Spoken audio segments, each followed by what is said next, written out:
rien de le dire. Tu vas pas mourir de rire.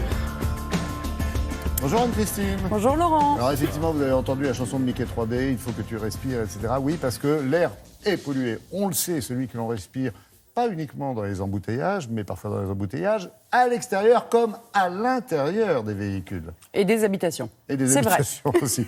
Mais là, en l'occurrence, Là, on va vous parler de mettre sur voiture. 4 roues, si ça vous ennuie pas, ça s'appelle auto.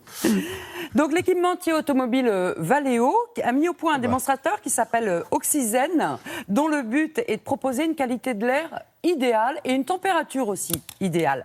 Alors un équipementier automobile, c'est un industriel qui fabrique des composants spécialisés, ça peut être la climatisation, les sièges, les freins, plusieurs choses à la fois. Les équipementiers travaillent vraiment en collaboration avec les constructeurs automobiles. Et ce démonstrateur a été présenté sur plusieurs salons, mais nous, on a eu la chance de l'essayer, de rouler avec. Et donc Voilà. Aujourd'hui, on teste un véhicule équipé d'un système de purification d'air qui est en plus connecté à l'extérieur et donc qui permet de prévoir les zones éventuellement polluées sur le trajet. L'air peut être pollué soit parce qu'on aspire de l'air pollué à l'extérieur, donc il y a un capteur de pollution d'air à l'extérieur, mais l'air peut être aussi pollué à l'intérieur pour différentes raisons, par exemple si on fume ou toute autre raison. Et à ce moment-là, le système est équipé également d'un capteur de pollution d'intérieur habitacle qui va décider donc de purifier l'air. On peut aussi le faire d'ailleurs manuellement.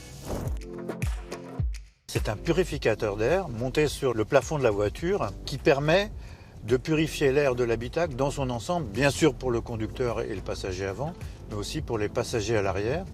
Le système brasse l'air, permet de ioniser l'air, d'enlever tous les pollens, toutes les impuretés, toutes les petites particules. Et donc vous avez en permanence un air propre et sain à l'intérieur de l'habitacle. On rentre dans un tunnel, on va voir que normalement la qualité de l'air extérieur doit se dégrader un petit peu, ce qu'on voit sur l'écran.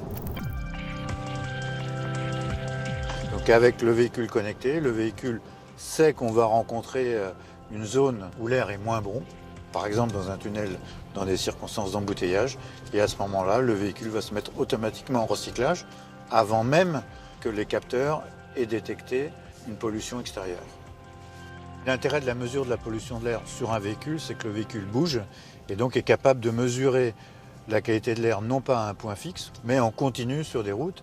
Et on voit que la pollution peut être très locale sur des tronçons où l'air est particulièrement saturé en impuretés. Le bien-être personnalisable correspond exactement à votre état de confort sur chaque partie du corps et à chaque instant.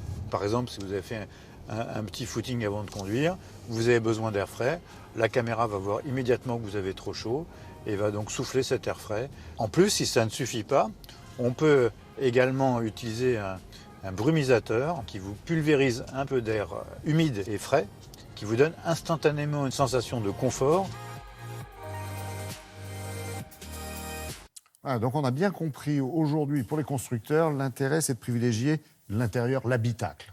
L'habitacle, et puis c'est pas uniquement le confort quand on a vu la température ou l'air, parce qu'il y a des gens, c'est la sécurité, ouais. Et puis c'est aussi on peut prévenir aussi des accidents, parce que comme la voiture est équipée de caméras, on va pouvoir analyser la façon dont le conducteur respire, son rythme cardiaque, sa tension artérielle, et si on voit qu'il y a un problème, que ce n'est pas normal, on peut prévenir l'accident. C'est-à-dire qu'on va anticiper, peut-être donner un signal ou prévenir le conducteur qu'il faut qu'il s'arrête, qu'il va faire un malaise. Et puis les caméras permettront aussi de détecter la présence de personnes dans la voiture quand le moteur est coupé, quand la voiture est fermée. Ça évitera aussi d'oublier. Il y a de nombreux enfants qui sont oubliés dans les voitures et ça va devenir... aux belles-mères, aux chiens, aux chats. Oui, ça détectera aussi la belle-mère. Mais ça va permettre de détecter la présence de personnes dans la voiture et ça va devenir dans quelques années obligatoire aux États-Unis parce qu'il y a beaucoup de bébés oubliés dans les voitures, malheureusement. Oui, malheureusement, comme vous dites, ça ne sera plus qu'une option, ça sera obligatoire. Oui, aux États-Unis, par exemple, ça va être obligatoire. Et je pense que ça va arriver après dans d'autres pays, évidemment. Merci beaucoup, Anne-Christine. Merci.